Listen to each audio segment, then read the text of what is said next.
Some famous names gathered last week for the launch of February's New Zealand PGA Championship, where some equally notable names announced that they'd be joining the party in Queestown.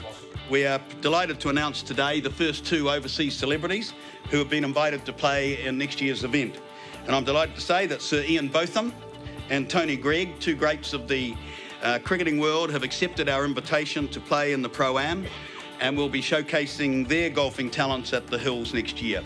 The Pro-Am event made a big impression in its first edition, and a boost in prize money to $600,000 will mean a Tier 1 field will be seen at the Hills. Brendan Jones, who was our top-ranked player last year, he said right from the get-go, and I confirmed it this week, that he's absolutely on board.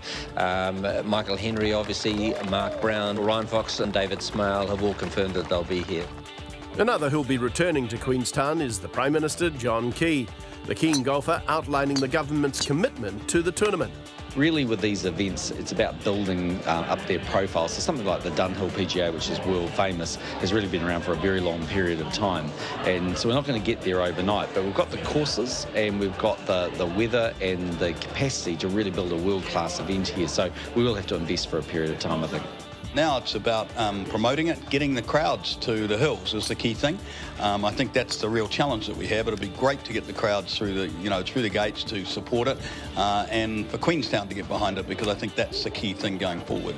Our aim is to to really make this $1 million tournament, and that helps with the profile of attracting people, players, all those things. So, we're only starting and we're only building the tournament. And, Rome wasn't built in a day. The PGA Championship isn't going to be built in a day either.